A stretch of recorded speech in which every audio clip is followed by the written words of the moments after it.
Boa noite a todos, a graça e paz do Senhor Jesus. O meu nome é Talmai e hoje eu congrego na igreja do Aracaré. Também sou professor da Escola Bíblica dos Jovens. E eu estou aqui hoje, irmãos, para conversar um pouquinho com os irmãos. Eu monto as minhas aulas no PowerPoint com todos os tópicos para me ajudar a ter um processo mais estruturado. A revista, ela é muito importante, a temática desse trimestre. Com uma temática muito mais profunda, porque pega exatamente alguns temas muito atuais. Existem muitas práticas hoje sendo adotadas, no Evangelho, muitas coisas muito estranhas para nós, muitas vezes, mas elas têm ganhado espaço. Elas têm ganhado espaço a cada dia que passa. É importante que a gente tenha o conhecimento bíblico exato para não ser enganado e não se deixar levar, porque existem muitas facilidades e se nós não tomarmos cuidado, nós vamos sendo enredados. Se o Espírito Santo não nos conscientizar, nós nos perdemos.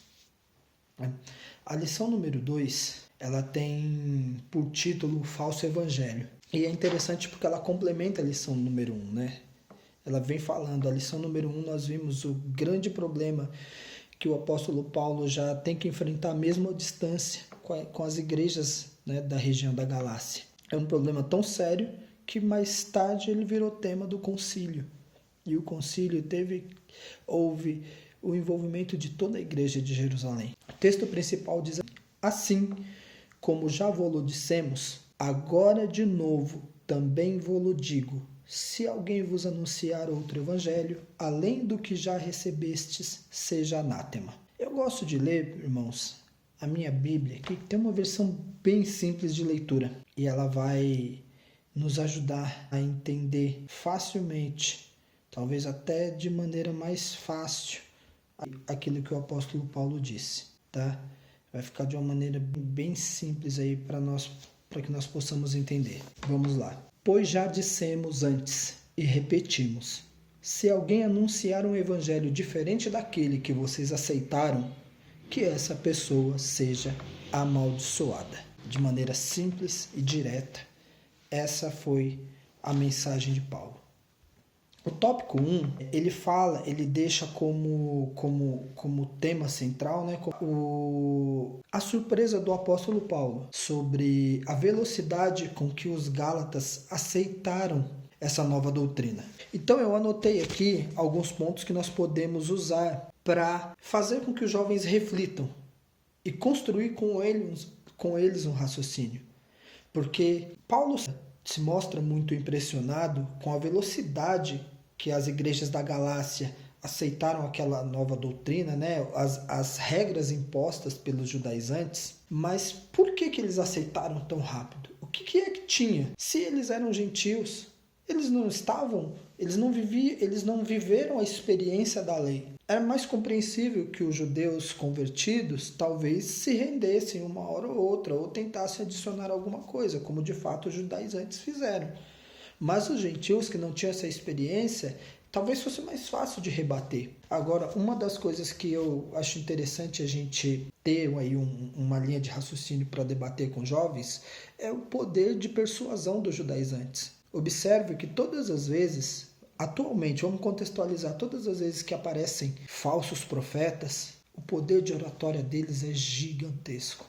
A maneira como que eles influenciam, as técnicas que eles usam, técnicas de discurso, técnicas de redação, e como esse poder de persuasão ele é utilizado para manipulação. Outra abordagem também que pode ser utilizada é a mistura que há dentro do Evangelho.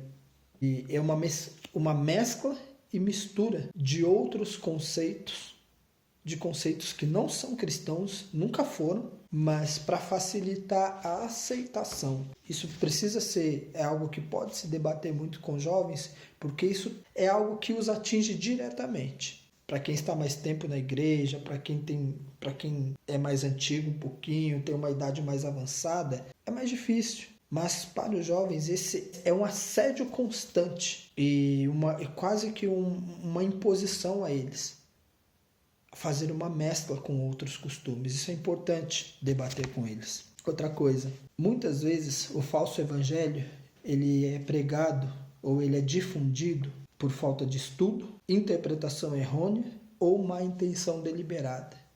Como que a gente identifica isso? Como é importante entender essas fases, identificar isso, para entender se muitas vezes o que nós estamos ouvindo é fruto de ignorância, de alguém que não conseguiu estudar, de alguém que não se dedicou ao estudo da palavra, é fruto de uma interpretação errônea, e pode acontecer, ou fruto de uma má intenção deliberada, fruto de manipulação. Isso é importante. Os jovens precisam, é uma linha que você pode abordar com os jovens e conversar um pouco com eles a respeito.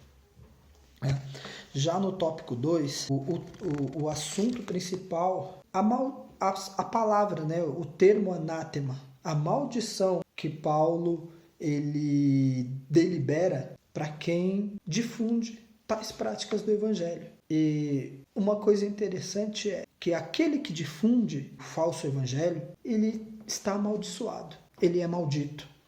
E é muito interessante com que nós possamos trazer isso à consciência dos jovens, porque muitas vezes nós vamos olhar para a vida dessa pessoa e aparentemente estará tudo bem. Ele com saúde, família com saúde, carro caro, casa cara, né? Casa não, mansões, carros caríssimos, viagens, poder, influência, fama. Eu já vi muitas pessoas, muitas pessoas dizerem na minha frente, a melhor empresa a ser aberta hoje é a igreja.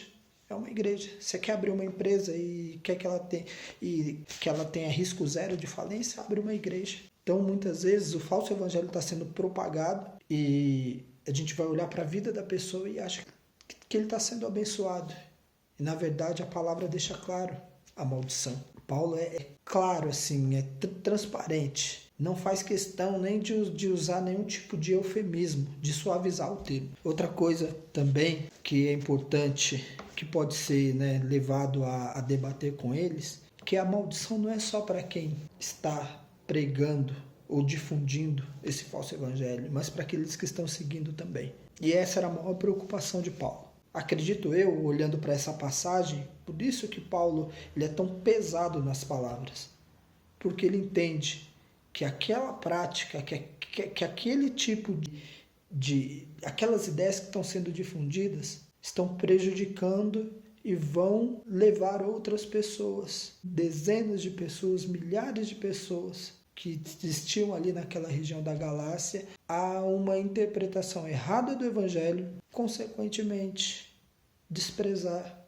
o sacrifício de Jesus Cristo, desprezando o sacrifício de Jesus Cristo, sem acesso à salvação. O tópico 3, ele é um tópico muito interessante, porque ele é usado tanto para ataque como para defesa.